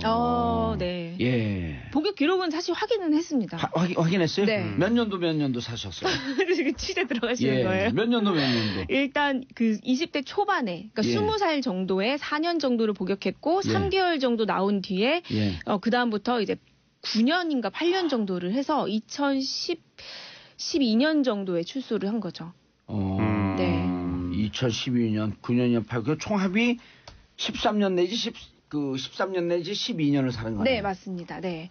그렇게 돼 있고 이제 또 제가 이제 물어봤어요. 아니 낸시랭 씨 개인적으로도 아시는 분들 아시겠지만 굉장히 생각이 기발해서 그렇지 굉장히 이렇게 이성적인 분이거든요. 네. 그래서 기사가 굉장히 이런 의혹 제기 기사가 굉장히 합리적인 게 많이 있는데 왜 이렇게 보호하는 일색으로 가고 있을까라고 해서 제가 이제 문의를 드렸어요. 낸시랭한테. 근데 낸시랭 씨는 지금 언론과의 접촉을 완전히 이제 거부하고 있는 상태인데 이제 제가 왜 그런가 이제 얘기를 했더니 이분이 정말로 결혼할 때는 이 상황에 대해서 몰랐다고 해요. 그러니까 혼인 신고할 때는. 네. 저 몰랐고 대신에 이제 지인들이 얘기를 하면서 좀 알아봐라라고 얘기를 했던 게 12월 이제 중순 정도였는데 이제 본인은 이거를 믿지를 않은 거죠. 아닐 거다. 그 남자한테 폭 빠졌나 보죠? 그렇죠. 그런데 두 분이 처음 만난 게 11월 18일 정도거든요. 이거는 명백한 게 왜냐면 전준주 씨하고 낸시랭 씨하고 그날 처음으로 이제 사업 관련으로 소개를 받은 건데 이게 너무 2달이라는 시간 동안에 후루룩 이렇게 일이 진행이 되면서 혼인신고까지 했다는 게 좀 많이 의아한데. 네, 낸시랭 씨 주장은 몇 년 전에 한번 만났었고 근데 그때 전준주 씨는 감옥에 있었다는 거죠. 그게 또 하나의 제가 이제 의심점인 게 뭐냐면 이제 전준주 씨 같은 경우에는 주로 사람들한테 얘기를 할 때 내가 너를 오래전부터 알았다라는 얘기를 굉장히 많이 해요. 그러니까 내가 너를 20년 전부터 알았는데 내가 너를 15년 전부터 알았는데 그럼 사람들은 내가 기억을 못하지만 왠지 만났을 수도 있다라고 생각을 하거든요. 근데 이렇게 그 세뇌 방법 중에 하나예요. 아 그래요. 네. 그런데 이제 전준주 씨 같은 경우에는 주위에 8인방이 있거든요. 네? 그 8인방이 이제 전준주 씨를 회장님을 모시는 사람들이에요. 뭐 딱히 소속은 없지만 근데 그 8인방이 그냥 뭐 일반적인 뭐 어떤 그런 뭐 그냥 뭐 그런 분들이 아니라 진짜로 사회적 위치가 있으신 분. 예를 들면 뭐 미술학계의 어떤 인사 아니면 뭐 엔터테인먼트 대표 뭐 이런 식으로 전준주를 모셔요? 예. 회장님 하면서 모셔요. 정말 그분은 71년생이라고 하고 왕 회장님이라고 부르고 하니까 한 분이 이제 속았다가 지금 사기라는 걸 알고 깨달으신 분이 있거든요. 그분이 저한테 해주신 말이 있어요. 8분의 그런 정말 쟁쟁하신 분들이 왕 회장님이라고 모시니까 내가 그 사람을 딱히 의심을 할 수가 없었다 이런 얘기를 하거든요. 근데 제 추론은 낸시랭 씨도 처음에 좀 그런 식으로 그분의 신원이나 이런 거에 대해서 오해를 한 게 아닐까. 그 8분한테 항상 둘러싸여 있으니까. 그렇죠. 이제 왕 회장님이라고 하고 이제 정말 이제 그 기업의 서자라고도 하고 그러니까 어떤 문학의 뭐 그런 좀 인사라고도 하니까 그런 부분에서 확 믿음을 얻었던 게 아닌가. 이게 의미가 있는 게 제가 국회의원 초선을 했잖아요. 근데 의원들 사이에서 영향력이 있어요. 누가요? 제가요. 네. 이게 왜 그러냐면 제 팬클럽이 회원이 20만이거든요. 근데 그게 20만이 다 활동하지도 않아요. 댓글 들어오고 보면 하루에 뭐 한 7, 8만이 들락날락 할까 이제 인터넷이니까. 네. 그리고 실제 모이면 또 많이 모이지도 않은 한 200~300명 모이는데 10만 명의 20만 명의 팬카페가 있다라고 하는 아우라 때문에 다른 의원들이 두려워하는 거예요. 그렇죠. 네. 저 사람들이 악플이라도 달면 네. 정봉주 한마디 막 움직이면 그러니까 그 전준주 사람도 권위에 대한 8명에 대해서 그 사람들이 권위를 딱 살려줘요. 그렇죠. 네, 저도 그렇게 예. 봐요. 아 근데 이게 좀 사태가 심각해지는 것 같은데요. 지금 말씀하신 게 사실이라면 실질적으로 업계에 영향력을 행사할 수 있는 그 위치에 있다는 것이고 예. 이게 이번 사건을 통해서 이게 언론에 크게 밝혀져서 망정이지 예. 그렇지 않고 계속 진행이 됐으면 상당히 많은 사람들이 속았을 가능성이 네, 큰 그 사건이네요. 스틸 고잉온이에요 지금. 그 살인방 같은 경우는 지금 이제 기사를 통해서 이제 조금 이제 와해가 된 분위기라고 해요. 아, 기사가 이제는. 나오면서 네. 그분들이 이제 미모에서 깨어난 거야. 네, 그분들 다 야. 사연 위치에 있으신 분들이거든요. 이 자세한 흥미진진하죠. 예. 계속할까요? 계속하면 뒤에 방송을 못하니까 이 자세한 얘기는 오늘 밤 SBS 궁금한 이야기 네. Y에서 확인하실 수 있습니다. 강 기자님 단독 보도를 한 건데 그럼 우리가 궁금한 이야기 Y 시청률 올려주기 위해서 지금 낚시한 거예요? 아니에요. 상부상조 하는 거죠. 이게 근데 오늘 핵심이죠? 얘기할 네, 거예요. 맞아요. 궁금한 이야기 Y 안 들어도 돼요? 아니, 봐야죠. 네. 야, 근데 진짜 흥미진진하네. 네. 아니 흥미진진도 흥미진진인데 오늘 처음 얘기하시는 거죠 여기서? 네, 뭐 이게 처음 지금 얘기하는 단순한 거예요. 가십이 아니라 진상규명을 꼭 해야 될 것 같습니다. 혹시 속는 사람들을 네, 방지하기 월요일에 위해서 또 재판이 있고요. 이게 방송계의 적폐예요? 왜 적폐죠? 방송계 적폐라기보다는 적폐를 어쨌든 추적하는 중에? 네. 아. 문학의 실력자를 네. 사칭해서 피해자들이 발생할 수 그렇죠. 있는 사건이고 만약 또 전준주 씨 말이 사실이라면 그분 입장에서는 사실이라면이 아니에요. 굉장히 억울할 일이니까 어느 예. 관점에서 보더라도 진상규명을 해야 될 것 네, 같아요. 맞아요. 강경희 기자 때문에 우리 사회 사기 사건이 좀 줄어들 것 같아요. 네, 자, 추적하겠습니다. 두 분 인사하시고요. 네, 감사합니다. 감사합니다. 자, 내일은 즐거운 토요일. 저는 내일 오전 11시에 찾아옵니다. 한반도에 부는 평화 분위기 감사.